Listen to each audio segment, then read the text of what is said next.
자, 베드로전서 5장 10절 말씀입니다. 시작. 모든 은혜를 주시는 하나님 곧 그리스도 안에서 여러분을 자기의 영원한 영광에 불러들이신 분께서 잠시 동안 고난을 받은 여러분을 친히 온전하게 하시고 굳게 세워주시고 강하게 하시고 기초를 튼튼하게 하여 주실 것입니다. 아멘.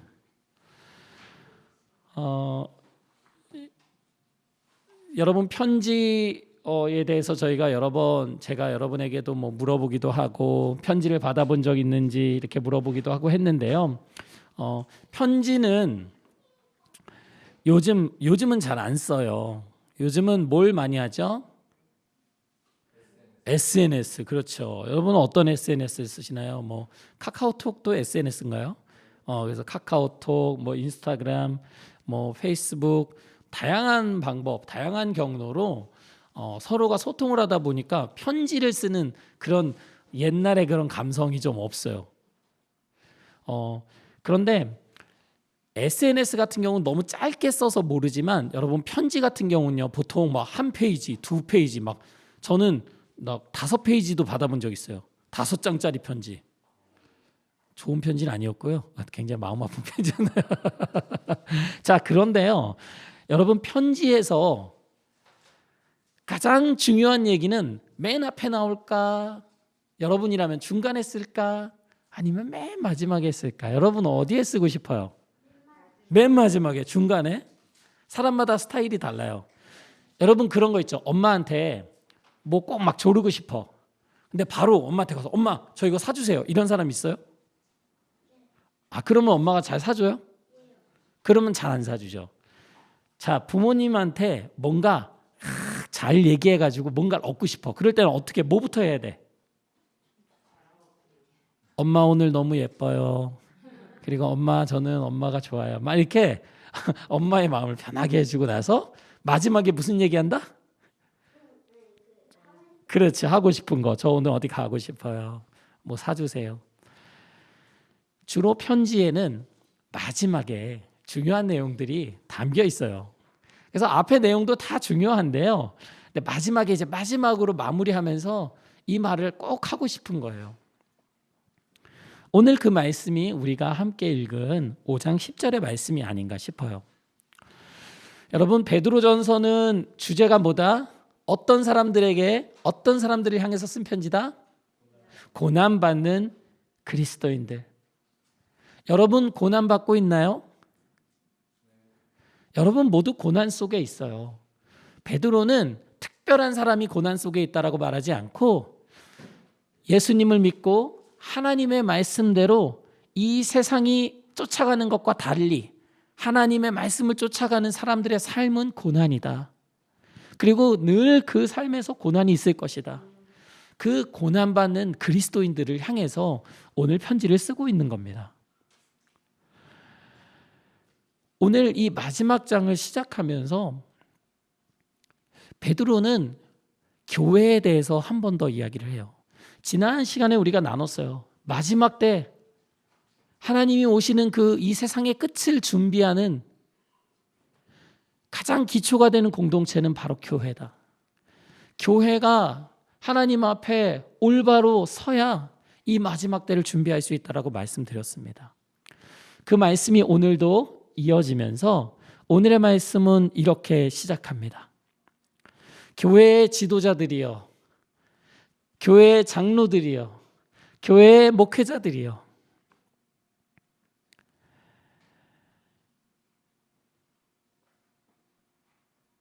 여러분 가운데 있는 하나님의 양떼를 먹이십시오. 여러분 저는 부족하긴 하지만 여러분 앞에 목회자로 서 있습니다. 제가 이걸 읽으면서도 잠깐 나는 아니지 하고 읽어보려고 했거든요. 근데 아니에요. 어쩔 수가 없어요. 이야기 침례교회 담임 목회자로 여러분 앞에 지금도 이렇게 서 있습니다. 근데 오늘 베드로는 이렇게 교회의 지도자된 이들을 향해서 이렇게 이야기해요. 같은 장로로서 또한 그리스도의 고난의 증인이요 앞으로 나타날 영광을 함께 누릴 사람으로서 권면합니다. 베드로는 사도이자 또 목회자이자 또 장로였어요. 그러면서 항상 교회를 생각했죠. 자신이 속한 지역뿐만 아니라 흩어져 있는 모든 교회를 향해서 목회자의 마음을 가지고 이 편지를 쓰고 있는데 베드로가 자신을 어떻게 소개하고 있냐면 나는 그리스도의 고난의 증인입니다. 여러분, 예수님께서 이 땅을 살아가시면서 가장 고난을 당하신 순간이 있어요. 그때가 언제죠? 십자가에 달려 돌아가실 때. 그런데 예수님이 붙잡히셨을 때요, 제자들이 어떻게 했냐면 다 어떻게 했어요? 도망갔어요. 100m 몇 초에? 지금 10초. 지금 올림픽 신기록이 지금 9초 몇인가요? 그런데 거의 제자들이 원래 그렇게 빨랐는지 몰라도 100m 거의 10초로 다 도망갔어요. 그 중에 한 제자만이 완전히 도망가지 않고 멀찍이서 예수님을 따라왔거든요. 그 제자가 누구죠?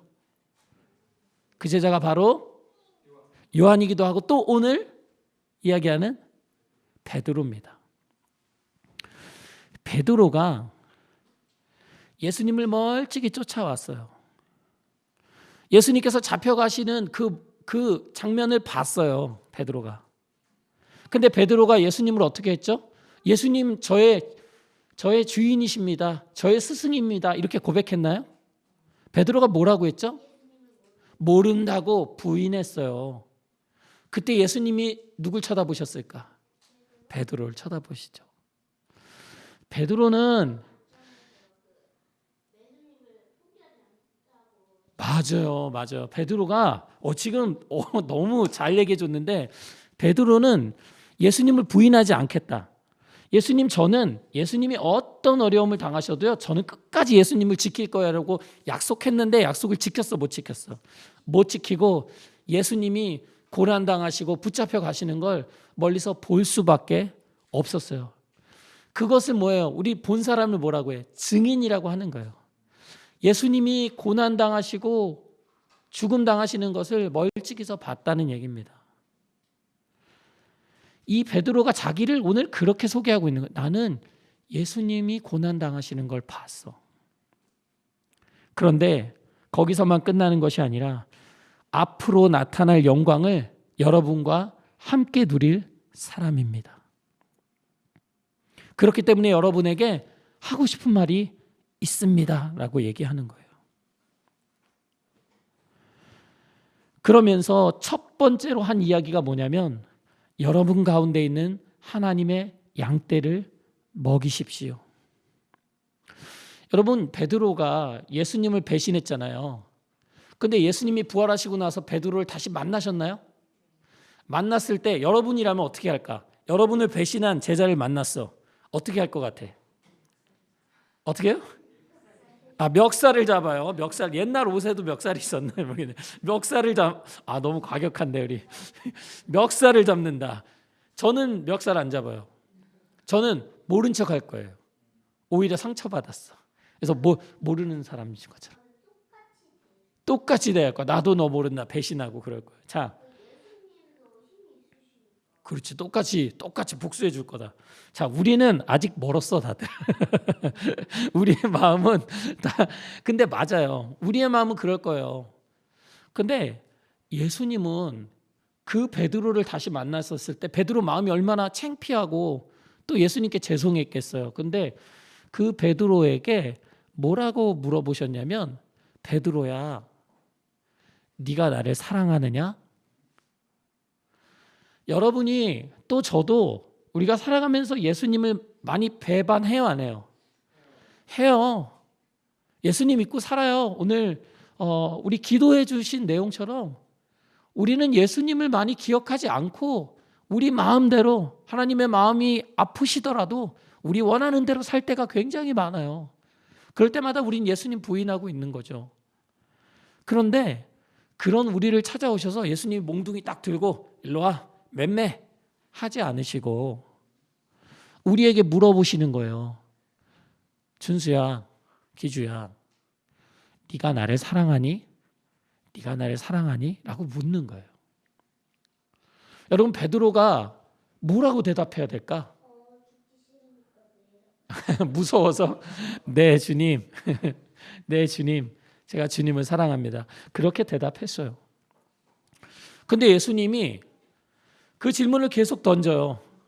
또 물어보시는 거예요.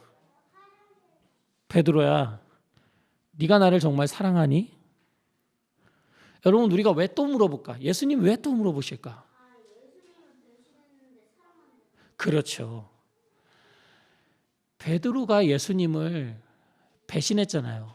근데 지금 사랑한다고 고백하고 있기 때문에 예수님 그 마음을 다시 한번 확인하시는 거예요. 정말 네가 나를 사랑하냐?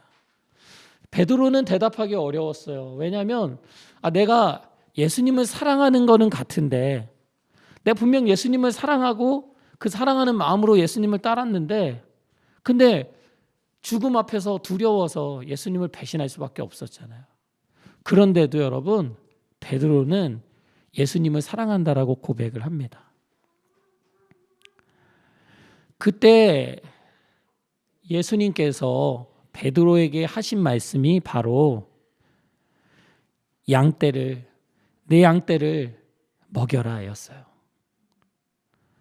베드로야, 너가 정말로 나를 사랑한다면 그것은 내 앞에서 주님, 저는 주님을 위해서 목숨을 바칠 거예요. 주님을 떠나지 않을 거예요. 이런 고백을 하는 것이 아니라, 너가 정말로 나를 사랑한다면, 그렇다면 이 남겨진 교회의 양떼들을 먹여라 라고 얘기한 겁니다. 오늘 그 베드로는 자신의 실패와 그 아픈 과거 속에서 주님께 들은 그 부르심을 기억하고 있는 거예요. 나는 하나님의 양떼를 먹이면서 살아야 되겠구나. 내가 잘나서 내가 주님께 충성되이 살았기 때문에? 아니요. 그런 게 아니에요. 연약함에도 불구하고 주님을 사랑하는 그 작은 마음 하나, 그걸 보시고 주님께서 나에게 이런 귀한 일을 맡겨주셨다는 겁니다. 여러분, 저도 목사가 된 지 이제 1년 됐나요? 이제 1년이 막 됐네요. 병아리 목사예요. 아직 목회자가 뭘 하는 사람인지, 어떻게 목회를 해야 되는지 저 잘 모릅니다. 그런데 오늘 베드로전서 5장 말씀을 보면서 베드로의 말씀을 통해서 어떤 마음을 가져야 할지를 저 개인적으로 생각해 보는 시간이 됐어요. 첫 번째는 무엇이냐면, 하나님의 양떼를 먹이되 억지로 하지 마라. 억지로 하지 말고 하나님의 뜻을 따라서 자진해서, 자원해서 해라. 그러니까 나 목사니까 여러분에게 관심 가지고, 목사니까 그러지 말라는 거예요. 그리고 더러운 이익을 탐하지 마라. 기쁜 마음으로 양떼들, 여러분들을, 교회를 섬기라라고 얘기합니다. 그러면서 절대로 여러분 앞에서 나 목사야, 다음 주 절대 빠지지 마, 헌금도 잘하고 예배 시간에 떠들지 마, 이렇게 막 지배하려고 하지 말고 여러분에게 모범을 보이래요. 여러분이 목사님을 보고 나도 목사님처럼 저런 모습으로 하나님을 따라가면 좋겠다라는 마음이 생기도록 말로 하지 말고 삶으로 모범을 보이래요. 굉장히 부담이 돼요. 겉으로 말만 잘하는 목사가 아니라 삶으로 여러분에게 모범을 보여야 되니까요. 여러분, 저 그런 목회자가 될 수 있도록 항상 함께 기도해주는, 또 항상 응원해주는 여러분이 되셨으면 좋겠습니다. 여러분, 그것은 어떻게 보면 저에게 맡겨진 고난이에요. 교회를 잘 섬기는 것. 그럴 때 주님께서 변하지 않는 영광의 면류관을 우리 지도자들에게 주신다고 약속하십니다. 그렇다면 여러분, 성도된 여러분은 어떻게 해야 할까요? 오늘 5절은 이렇게 이야기합니다. 젊은이 여러분 젊어요? 나이가 젊다? 그렇지. 다 젊죠. 다 젊어요. 저도 젊긴 한데 젊은이 여러분, 이와 같이 여러분도 나이가 많은 이들에게 복종하십시오. 그러면서 오늘 베드로는 무엇을 이야기하냐면 모두가 나이가 많은 자든 나이가 적은 자든 목회자든 교회 선생님이든 집사님이든 우리 어린아이 학생이든 서로가 서로 옷을 입으래요. 무슨 옷을 입어야 될까? 겸손의 옷을 입으라라고 오늘 말씀하고 있습니다.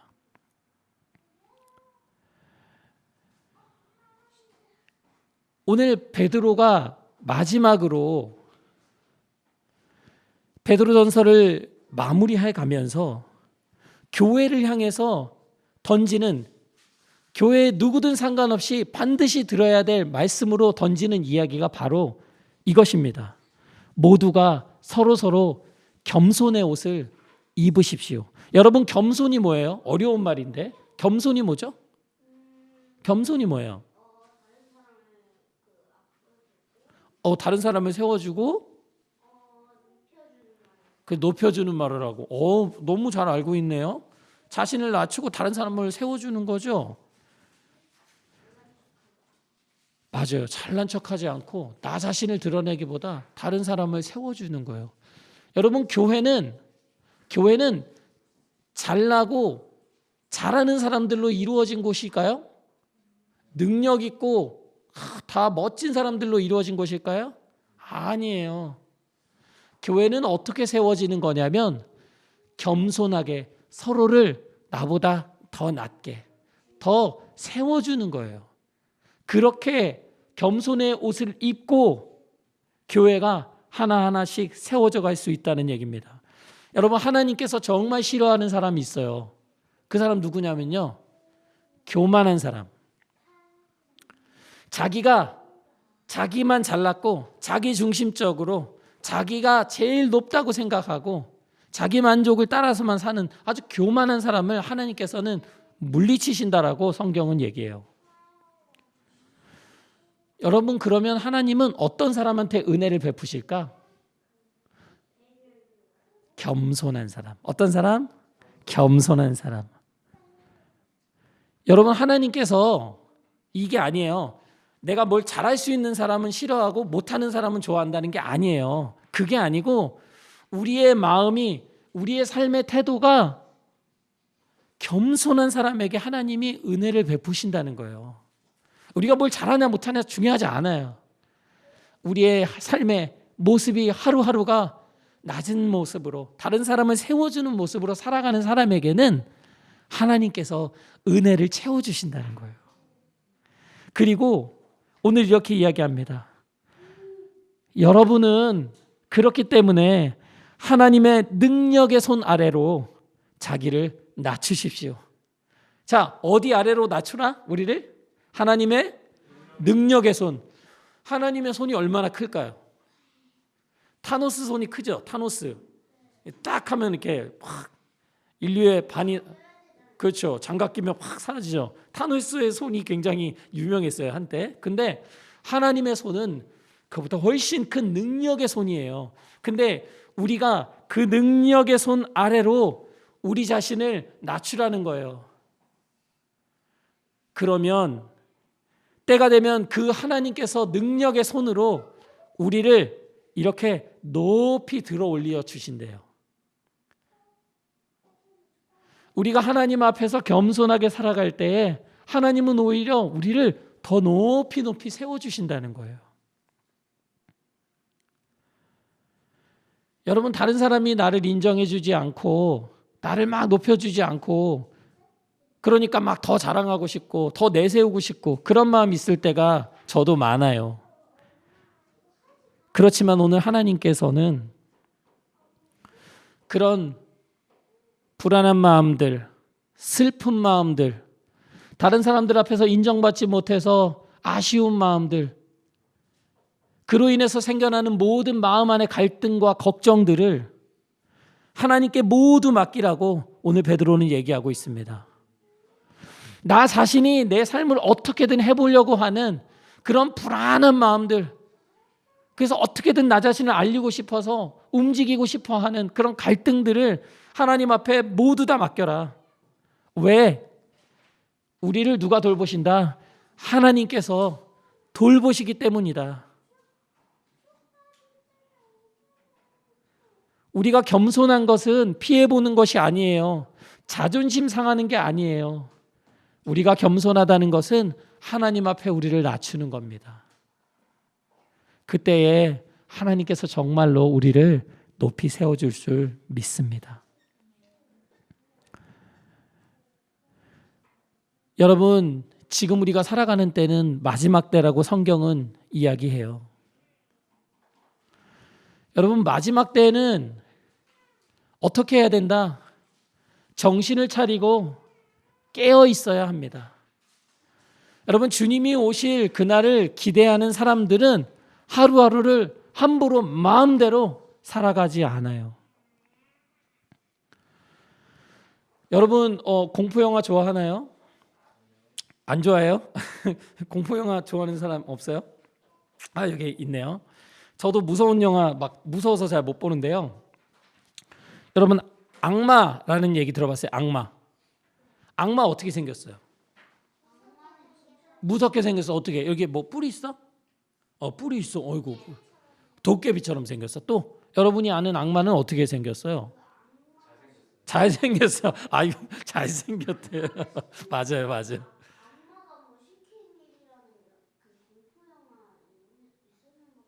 그런 영화들도 있죠. 맞아요. 지금 무섭게 생긴 악마도 있고요. 또 잘생기고 굉장히 멋있게 생긴 악마도 있고요. 다양합니다.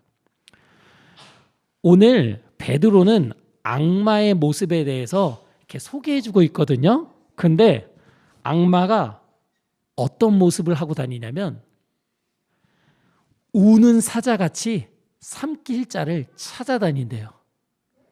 우는 사자 있죠. 배고파서 막 먹이를 찾아다니는 그 사자처럼 누구를 삼켜버릴까 하고 그 악마가 먹잇감을 찾아다닌다는 거예요. 근데 여러분, 악마가 그 먹잇감 누구를 찾아다니까? 예수님을 믿는 사람들. 누구? 우리들. 여러분 한 사람 한 사람을 지금 악마들이 우는 사자처럼 날카로운 이빨로 삼키려고 찾아다닌다는 거예요. 어디 있나? 지금 뭐 하고 있나? 언제 삼켜버려야지? 이런 마음을 가지고 여러분을 살피고 있다는 겁니다. 여러분, 악마가 지금 이빨을 벌리고 여러분을 삼키려고 하고 있어요. 눈에 보이지 않아요. 도깨비 같은 악마 아닙니다. 뭐예요? 악마의 이름 뭘까요? 악마는 뭘 하는 걸까요? 예수님을 올바로 믿고 따라가는 삶에서 우리를 돌아가게 하는 거예요. 고난받는 삶을 포기하고 그냥 편안하게 하나님이 기뻐하시는 그 뜻을 따라서 살지 못하게 하는 거예요. 겉으로만 예수님을 믿게 하는 거예요. 나 교회 다녀 이렇게 살게 하는 거예요. 예수님이 고난받으신 것처럼 그 고난의 길을 가지 못하도록 우리를 막고 있는 거예요. 더 좋고 더 행복하고 더 우리가 만족하는 그런 것만 우리에게 준다고 약속하고 우리를 완전히 예수님이 가신 길과 다른 길로 가도록 인도하는 것, 그것이 악마의 역할이겠죠. 여러분, 그렇게 악마들이 우는 사자처럼 여러분을 잡아삼키려고 하는데 여러분 아무 생각 안 하고 그냥 이렇게 있으면 될까? 어떻게 해야 돼요? 어떻게 해야 돼요? 준비해야 돼요. 그것이 바로 오늘 9절에서 이야기하는 믿음에 굳게 서서 악마를 맞서 싸우십시오라는 말씀입니다. 여러분, 어디에 굳게 서라? 믿음에 굳게 서라. 보이지 않죠. 그래서 우리의 생각과 우리의 마음을 통해서 악마가 끊임없이 우리를 공격하고 유혹하거든. 그럴 때 우리가 믿음과 하나님의 말씀이 우리 안에 있으면 잘못된 생각들이 올 때 그거를 버려내는 거야. 잘라내는 거야. 그렇기 때문에 우리에게 말씀과 믿음이 너무나 필요하고요. 단순히 나 예수님 믿어 이걸로 안 돼요. 그게 아니에요. 믿음에 굳게 서야 돼요. 그 믿음에 뿌리를 박고 흔들리지 않고 서 있어야만이 악마가 우리를 꾀할 때 우리의 삶을 계속해서 더 편안한 삶으로 주님이 가신 길과 다른 삶으로 인도할 때 우리가 버텨낼 수 있는 거예요. 여러분, 베드로는 오늘 이야기해요. 세상에 있는 여러분의 형제자매들, 이 전 세계에 있는 예수님을 믿고 따르는 모든 사람들이 우리와 똑같은 고난을 겪고 있다. 여러분, 그 고난은 뭐예요? 우리가 살아가는 환경 속에서 하나님의 자녀로서 살아가는 거예요. 세상이 나한테 이렇게 살라고 해서 그걸 따라가는 게 아니라 하나님이 말씀하시는 것을 지켜내면서 하루하루를 열심히 살아가는 거예요. 그것이 바로 고난의 삶이라는 겁니다. 그 고난의 삶을 살아가는 것이 바로 하나님께서 우리 이야기 침례교회 모든 가족들에게 원하시는 삶의 모습이에요. 여러분, 우리가 이런 고난을 잘 통과할 때 하나님께서 우리에게 반드시 예비하신 귀한 상급과 선물로 우리를 보상해 주실 거라고 약속합니다. 오늘 우리가 함께 읽으신 이 10절의 말씀이 바로 그 내용이에요. 모든 은혜를 주신 하나님, 곧 그리스도 안에서 여러분을 자기의 영원한 영광에 불러들이신 분께서 잠시 동안 이 땅에 살아가는 동안 고난을 받는 여러분을 온전하게 하실 것이다. 굳건하게 세워 주실 것이다. 강하게 하실 것이다. 기초를 튼튼하게 하여 주실 것이다. 이것이 오늘 베드로가 하루하루 고난의 삶을 살아가고 있는 그리스도인들과 교회를 향하여 마지막으로 던지는 약속입니다. 믿음의 고백입니다. 여러분, 고난이 고난으로 끝나지 않아요. 주님께서 우리를, 그 고난을 통과한 우리를 온전하게, 강하게, 튼튼하게 세워주신답니다.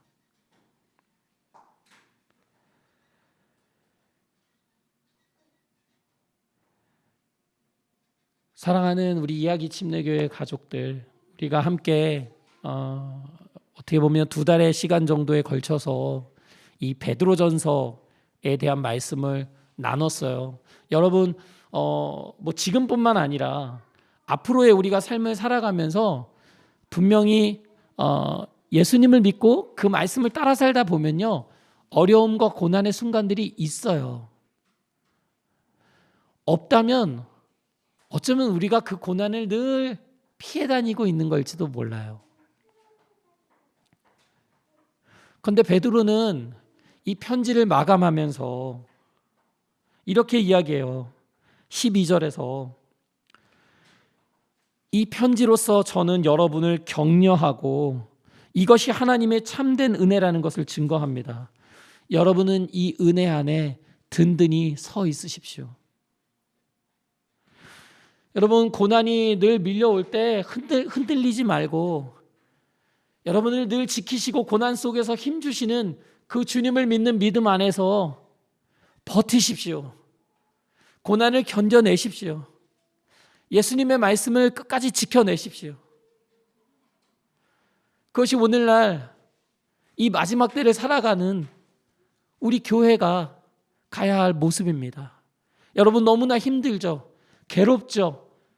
슬프죠. 때로는 외롭죠.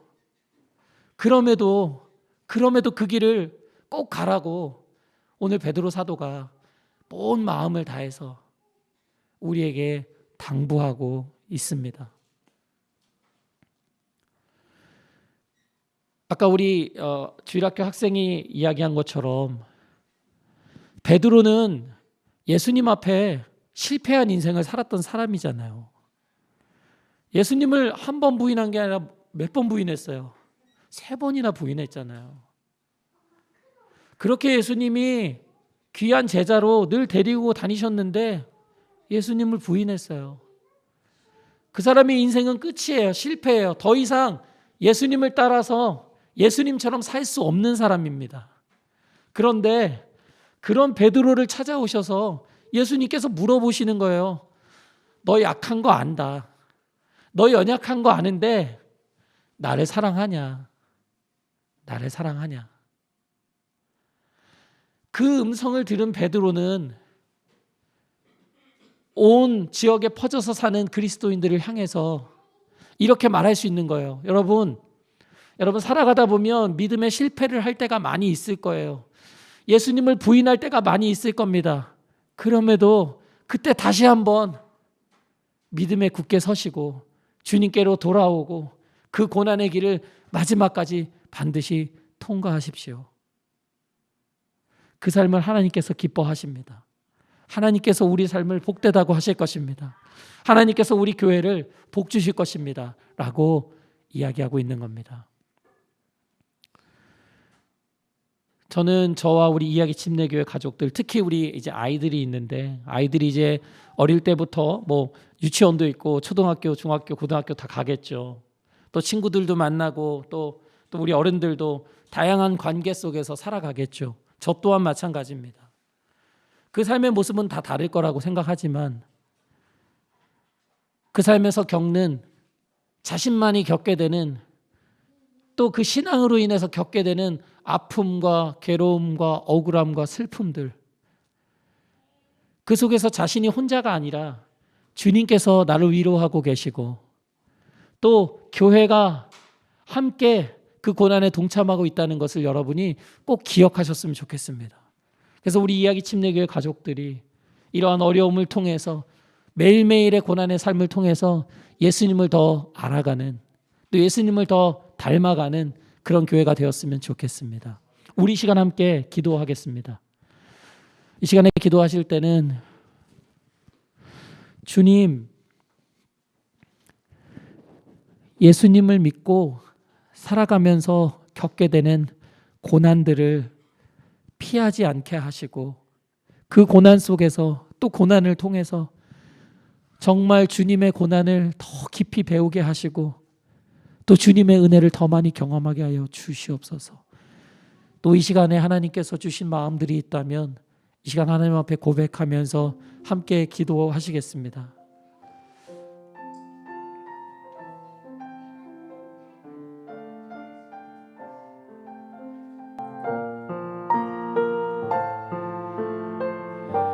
하나님 아버지,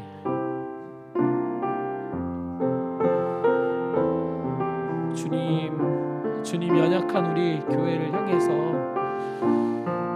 잠시 받는 고난을 견디라고 말씀하여 주시니 감사합니다. 하나님, 주님 우리에게 그럴 힘이 없습니다. 하나님 우리에게 그럴 능력이 없습니다. 주님 날마다 새 힘 주시옵소서. 하나님 삶에서 겪는 크고 작은 고난을 피하지 않을 수 있는, 통과할 수 있는 용기 주시옵소서. 하나님 그런 어려움들이 올 때마다 서로를 붙들어주고 서로를 세워주는 공동체 될 수 있도록 하나님 인도하여 주시옵소서. 고난 속에 혼자 내버려져 있는 것이 아니라 주님께서 그 고난 가운데 함께하고 계신 것을 알기를 원합니다. 하나님 우리 공동체 안에 있는 어린아이들부터 모두에 이르기까지 주님 그 고난의 짐을 함께 짊어지는 우리들 될 수 있도록 인도하여 주시옵소서. 하나님 이야기 침례의 교회가 우리의 만족만을 위해서, 우리의 즐거움만을 위해서 존재하는 교회 되지 않게 하시고 주님 말씀하시는 그 고난을 잘 담당하는 교회 될 수 있도록 하나님 인도하여 주시옵소서. 오 주님, 베드로전서를 통하여서 하나님 우리 교회가 어때야 하는지 하나님 여러 가지로 말씀하여 주시니 감사합니다. 주님, 주님의 은혜로 이 길을 가게 하여 주시옵소서. 주님을 더욱 알아가는 시간들 되게 하여 주시옵소서. 주님의 고난을 더욱 묵상하는 교회 되게 하여 주시옵소서. 오 주님, 주의 능력으로 우리를 덧입혀 주시고 고난에서 나오는 하나님의 영광과 열매가 있게 하여 주시옵소서. 오 주님, 주님을 더욱 사랑하고 주님을 더욱 따라가는 교회 되기를 간절히 원합니다. 하나님, 연약한 우리를 날마다 세워주셔서 주의 영으로 채워주시옵소서. 주님의 길을 따라가는 교회 되게 하여 주시옵소서. 오 주님, 하나님 아버지, 주님 우리를 사랑하시고 우리를 말로만 사랑하시는 것이 아니라 친히 몸으로 죽으심으로 고난당하심으로 우리를 사랑한다 말씀하여 주시니 감사합니다. 하나님, 우리가 믿음이 연약하고 우리의 삶이 하나님 앞에서 부족하지만 주님을 사랑합니다. 또 주님을 더욱 사랑하기를 원합니다. 하나님, 주님 가신 그 고난의 삶을 우리 삶에서 조금씩 따라갈 수 있도록 하나님 날마다 힘주시고 힘들 때마다 곁에서 말씀하여 주시고 위로하여 주셔서 끝까지 주님을 따라갈 수 있도록 하나님, 우리 이야기 침례교회 가족들 또 우리 교회를 붙들어 주시옵소서. 하나님, 우리 교회가 어려운 길을 회피하고 우리의 만족만을 따라가는 교회 되지 않게 하여 주시고 하나님이 가신 길을 정말로 배워가는 교회 되기를 원합니다. 이 마지막 때에 정말 주님을 닮아가는 교회 되기를 원합니다. 하나님이 기뻐 받으시는 교회 되기를 간절히 원합니다. 하나님, 우리 귀한 가족들 한 주 살아가는 삶 가운데 크고 작은 어려움 속에서 주님만이 위로되어 주시고 주님만이 친구 되어 주시고 주님만이 인도자 되어 주시옵소서. 감사하며 예수님의 이름으로 기도했습니다. 아멘.